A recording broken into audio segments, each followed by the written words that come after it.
sixth speech. It's Project 9 from the manual, Persuade Your Audience. And Larry will be speaking to us about a theory of his and reporting about the effect of American engineering. This means trying to force other countries to adopt our ways of doing things. Please welcome Larry Hipp.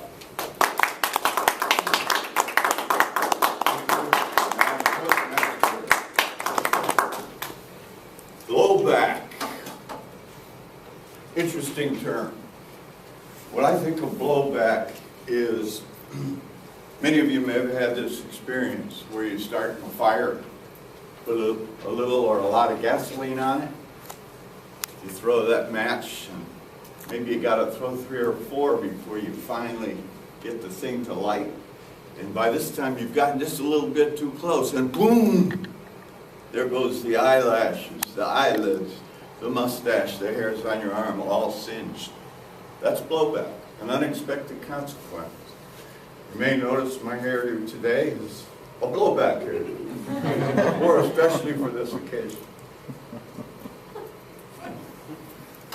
Kim mentioned that I had a theory. I have to apologize to Russ for this because he doesn't like my theory. And it's just like when we do our evaluation of speeches, it's our opinion of the speaker. Eric's going to give his opinion of my speech today. So this is my opinion. I have observed what I think is about 100 years, not that I've been around that long, but about 100 years of bad policy in the United States. Bad policy financially, economically, and especially foreign policy. And my theory is that when a new president comes in, it's just like when you got your job here at American Greetings. You came in, you met somebody, and then they told you, okay, John, this is how we do things with American Greetings. This is who we report to. This is how this gets done. And in the same way, the president is briefed on how to run the country. And part of that briefing, which has an extreme influence over how things are done, I call it the military, industrial, media, banking cartel. All this influence. The money is in there to support the war. So we're going to fight as many wars as we want. We're going to have as many, what do you call those policies where you entitlement things, all this kind of stuff is there. It's like a credit card with no limit. We just recently raised the limit. But for all intents and purposes, no limit. I heard Mr. Jesse Ventura on the internet when I was doing a little research for this speech.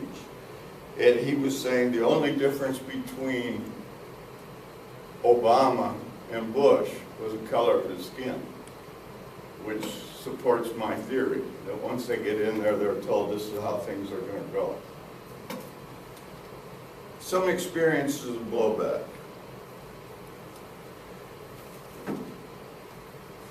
This is the author of the book said this, and I recommend the book. This is what it looks like. It's called Blowback. He said, many U.S. leaders seem to have convinced themselves that if as much as one overseas American base is closed, or one small country was allowed to manage its own economy, the world would collapse. They, the U.S. leaders, should also understand that their efforts to maintain imperial hegemony inevitably generate multiple forms of blowback.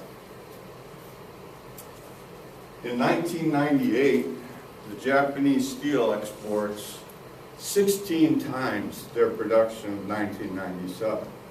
I used to work in the steel industry, and in the United States, steel capacity was cut by 300 million tons of production capacity, and 400,000 workers were cut.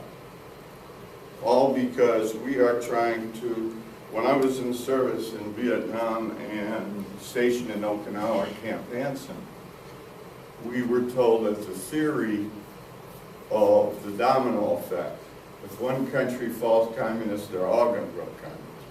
This is why we're fighting all these wars, supposedly. And we wanted to prop up Japan as a hegemony. They're doing business like the U.S. All you other countries can be successful like this. So we let Japan get away with almost anything, as long as we could keep our bases there, and they would kind of play along with our system. I don't have to mention to you what happened to our U.S. car industry with all the Japanese imports and everything. General Motors is now Government Motors. Now, on September 4th, another form of blowback.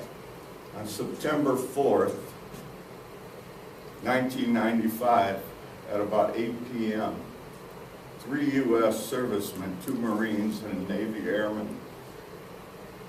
from ages 20, 21, and 22, same age I was when I was in service, picked up a 12-year-old girl on her way home from shopping, bound her, gagged her, tied her up with duct tape, brutally beat her, and raped her. Now for a moment, I want you to go, first let me give you a statistic. In the United States, the rape occurs at about 1 per 100,000 population. In Okinawa, it's 82 per 100,000 population. And it's probably even higher than that because Japanese women are less likely to report rape than American women because it's more of a stigma in their country. But I want you to imagine just for a minute that in the United States we had, let's say Ohio, we had a city that supported a base from a foreign country. And nearby this base, there's this little town, but it doesn't have any industry whatsoever except for the entertainment industry for the troops for this foreign service. It supports 55,000 prostitutes, and it has 2,189 registered businesses for the entertainment industry, which is mostly bars and prostitution houses, things like that. And now let's imagine on top of this that one of our little girls gets raped, 12 years old, by 3 of their servicemen. What would be the attitude of us as Americans towards the country that had the base there and towards the soldiers that worked there?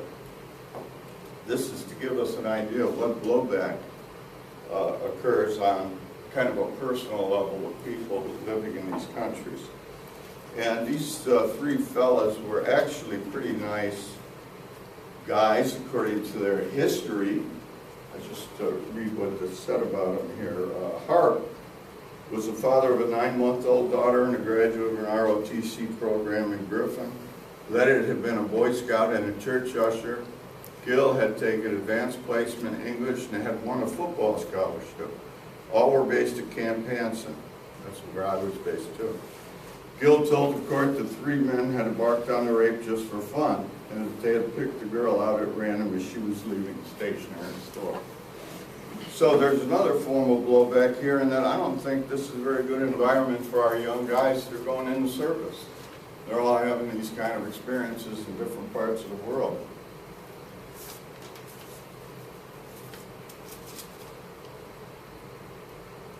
All right, in Japan alone, one country, one small country, after the Korean War, we had 600 military installations, one little country, and 200,000 of our troops were stationed there.